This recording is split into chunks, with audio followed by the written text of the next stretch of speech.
टायफॉइडचा ताप जीव घेऊ शकतो का? टायफॉइड झालाय म्हणजे फक्त काही दिवस ताप येणार आणि औषधं घेतलं की ताप उतरणार. पण तुम्हाला माहिती का, काही गंभीर परिस्थितीमध्ये टायफॉइडमुळे आतड्यातून रक्तस्राव होऊ शकतो, आतड्याला छिद्र पडू शकतं, पोटात गंभीर इन्फेक्शन सुद्धा होऊ शकतं आणि परिस्थिती इतकी गंभीर होऊ शकते की रुग्णाचा जीवही जाऊ शकतो. पण महत्वाचा प्रश्न असा आहे की टायफॉइडमध्ये शरीरात नेमकं होतं काय, ज्यामुळे हा साधा वाटणारा ताप जीवघेणा ठरू शकतो. आणि त्याहून महत्वाचं, कोणती लक्षणं दिसली तर आपण अजिबात वेळ न दवडता डॉक्टरांकडे किंवा हॉस्पिटलमध्ये जायला हवं. आजच्या व्हिडिओमध्ये आपण हे सगळं अगदी सोप्या भाषेत समजून घेणार आहोत. तुम्हाला किंवा तुमच्या घरातल्या कोणाला कधी टायफॉइड झाला होता का? खाली कमेंटमध्ये नक्की सांगा. टायफॉइड म्हणजे नेमकं काय? सर्वात आधी समजून घ्यावं की टायफॉइड म्हणजे काय. टायफॉइड हा साल्मोनेला टायफी नावाच्या जीवाणूमुळे होणारा संसर्ग आहे.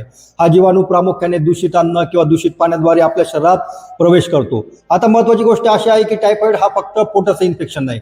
हा जीवाणू आतड्याच्या भिंतीत असलेल्या पेअर पॅचेस नावाच्या विशिष्ट इम्युन टिश्यूमध्ये शिरतो, तिथे वाढतो, तिथून रक्तप्रवाहात शिरू शकतो. म्हणूनच टायफॉइडला आपण सिस्टेमिक इन्फेक्शन म्हणजे संपूर्ण शरीरावर परिणाम करणारा संसर्ग मानतो.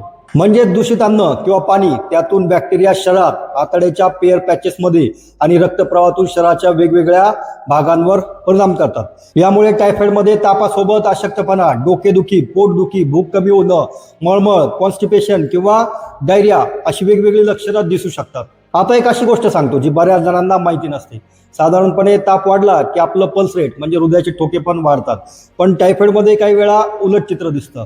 ताप खूप जास्त असतो पण पल्स मात्र तुलनेने कमी असतात. डॉक्टर याला रिलेटिव्ह ब्रॅडिकार्डिया किंवा फॅगेट साईन असंही म्हणतात.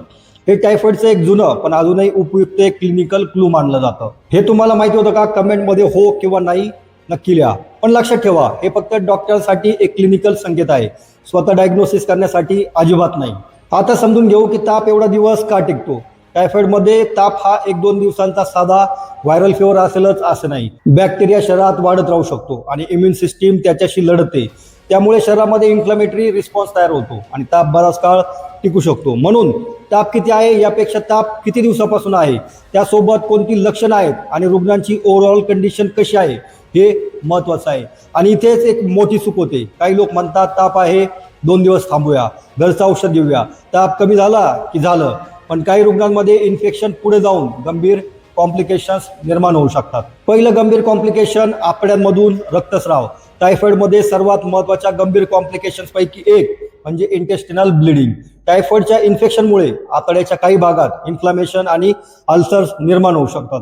या अल्सर्समधून रक्तस्राव होऊ शकतो आणि हा रक्तस्राव छोटा असेलच असं नाही. जर हा रक्तस्राव जास्त झाला तर रुग्णाला अचानक खूप अशक्तपणा, चक्कर, फिकटपणा, हृदयाची धडधड वाढणे, बीपी कमी होणे किंवा स्टूलमध्ये रक्त दिसणे अशी लक्षणं दिसू शकतात.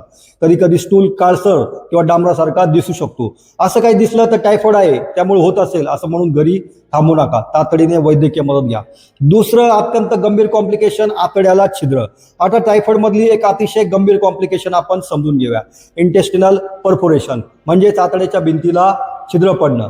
आधी सांगितलेल्या पेअर पॅचेसमध्ये सतत सुरू असलेल्या इन्फेक्शन किंवा अल्सरेशनमुळे आतड्याची भिंत त्या ठिकाणी खूप कमजोर होऊ लागते. गंभीर परिस्थितीत त्या भागाला परफोरेशन होऊ शकतं. आता विचार करा, आपल्या आतड्याच्या आत अन्नाचे अवशेष आणि असंख्य बॅक्टेरिया असतात.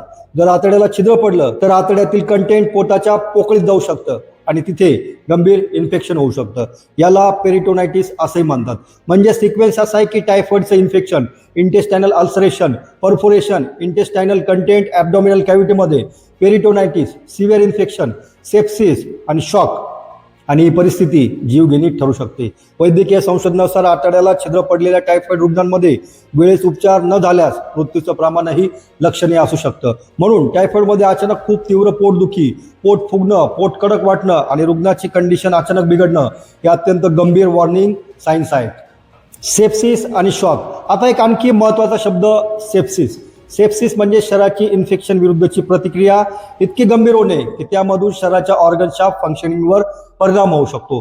ब्लड प्रेशर कमी होऊ शकतो, ब्लड सर्क्युलेशन खराब होऊ शकतं, किडनी, ब्रेन, लंग्स आणि इतर ऑर्गन्सवर परिणाम होऊ शकतो आणि अत्यंत गंभीर परिस्थितीत सेप्टिक शॉक होऊ शकतो. म्हणून टायफॉइडमध्ये ताप किती आहे हा एकमेव प्रश्न असतो. आपण लक्षात घेतलं पाहिजे की रुग्णाची अवस्था कशी आहे, बीपी कसा आहे, शुद्धीत आहे का, लघवी होत आहे का, पोटात गंभीर वेदना आहेत का, रक्तस्रावाची काही चिन्ह आहेत का. कारण कॉम्प्लिकेशन सुरू झाल्यावर परिस्थिती वेगाने बदलू शकते. मेंदूवरती परिणाम एन्सेफॅलोपॅथी. टायफॉइडचा परिणाम हा फक्त आतड्यांवर होतो असं समजू नका. गंभीर इन्फेक्शनमध्ये काही रुग्णांमध्ये एन्सेफॅलोपॅथी होऊ शकते. यामध्ये रुग्णाचा मेंटल स्टेटस हा बदलू शकतो. उदाहरणार्थ कन्फ्युजन, अचानक विचित्र वागणं, अतिशय झोप येणं, डेलिरियम, शुद्धीच्या पातळीत बदल ही लक्षणं दिसू शकतात. रुग्णाला ताप आहे आणि त्याचबरोबर तो अचानक कन्फ्यूज किंवा अनयुज्युअली ड्राउझी झाला तर हे इमर्जन्सी वॉर्निंग साईन नक्की ध्यानात घ्या. ताप उतरला म्हणजे टायफॉइड बरा झाला. आता एक खूप महत्वाचा गैरसमज. काही लोक म्हणतात ताप उतरला म्हणजे टायफॉइड गेला, पण प्रत्येक वेळी हे इतकं सोपं नसतं. काही व्यक्तींमध्ये बॅक्टेरिया शरीरात टिकून राहू शकतो आणि त्या व्यक्ती कॅरियर होऊ शकतात.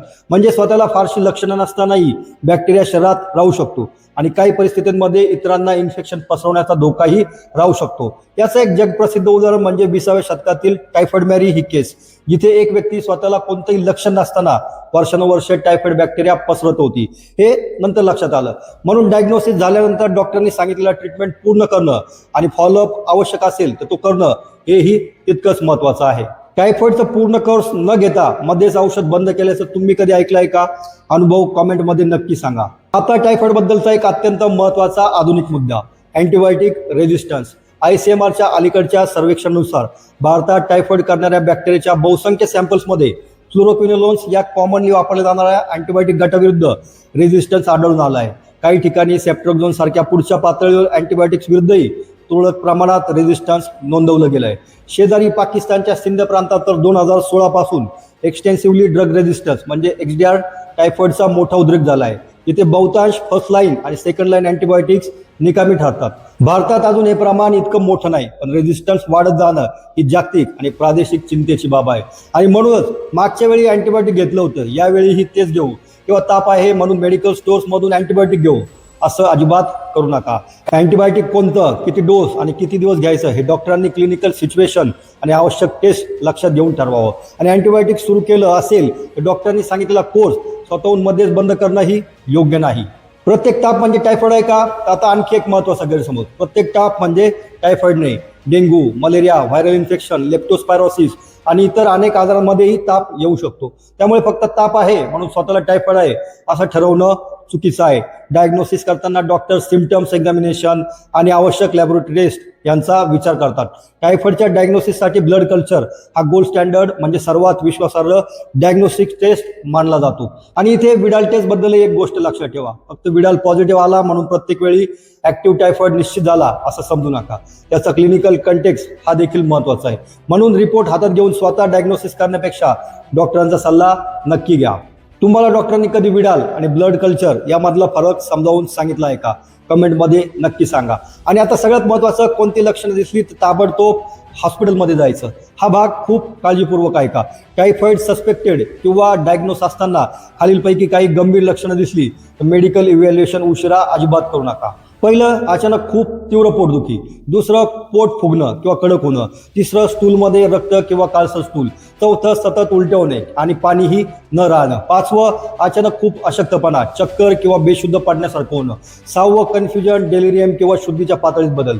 सातवं, लघवी खूप कमी होणं. आणि आठवं, उपचार सुरू असूनही रुग्णाची कंडिशन सतत बिघडत राहणं. यापैकी काही दिसलं तर उद्या डॉक्टरांकडे जाऊ असं म्हणत घरी थांबू नका. ताबडतोब मेडिकल असेसमेंट आणि मेडिकल हेल्प घ्या.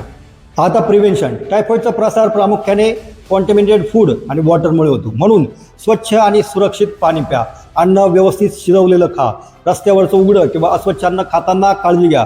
जेवणापूर्वी आणि टॉयलेट वापरल्यानंतर हात साबणाने व्यवस्थित धुवा. पिण्याच्या पाण्याच्या स्वच्छतेकडे जाणीवपूर्वक लक्ष द्या. आणि व्हॅक्सिनेशन बद्दल, भारतात टिब्बार TCV नावाची टायफॉइड कॉन्जुगेटेड व्हॅक्सिन उपलब्ध आहे, जी 6 महिन्यांपेक्षा मोठ्या मुलांना आणि प्रौढांनाही देता येते. लहान मुलांसाठी बालरोग तज्ज्ञांच्या शिफारसीनुसार लस घेणं फायदेशीर ठरू शकतं. योग्य सल्ल्यासाठी तुमच्या डॉक्टरांशी नक्की बोला. पावसाळ्यात किंवा पाणी दूषित होण्याची शक्यता असल्यास ही काळजी आणखी महत्त्वाची ठरते. तुम्ही तुमच्या घरात पिण्याचं पाणी उकळून पिता की फिल्टर वापरता? कमेंटमध्ये नक्की सांगा. तर शेवटी टायफॉइड म्हणजे फक्त हा ताप नाही, हा साल्मोनेला टायफीमुळे होणारा एक बॅक्टेरियल इन्फेक्शन आहे. आणि गंभीर झाल्यास इंटेस्टायनल ब्लिडिंग, इंटेस्टायनल प्रोपोरेशन, पेरिटोनायटिस, सेप्सिस, शॉक किंवा एन्सेफॅलोपॅथी यासारखे कॉम्प्लिकेशन्स होऊ शकतात. पण याचा अर्थ अजिबात असा नाही की टायफॉइड झाला म्हणजे जीव जाणारच.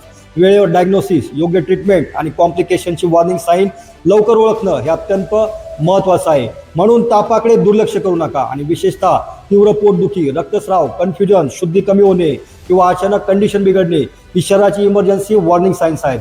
हा व्हिडिओ तुमच्या कुटुंबातील आणि मित्रपरिवारातील प्रत्येक व्यक्तीपर्यंत पोहोचवा, कारण माहिती वेळेवर मिळाली तर अनेकदा कॉम्प्लिकेशन येण्यापूर्वीच योग्य उपचार सुरू करता येतात. नमस्कार, मी डॉक्टर गोरे, तुमचा ऑनलाईन फॅमिली डॉक्टर. तुमचं आरोग्य हीच माझी जबाबदारी. निरोगी राहा, सुरक्षित राहा आणि हा व्हिडिओ ज्याला गरज आहे अशा व्यक्तीला नक्की पाठवा.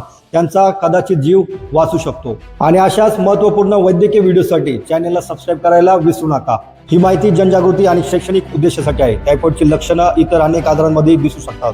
स्वतःहून अँटीबायोटिक सुरू करू नका. निदान आणि उपचारासाठी क्वालिफाईड मेडिकल प्रोफेशनलचा सल्ला हा नक्की घ्या.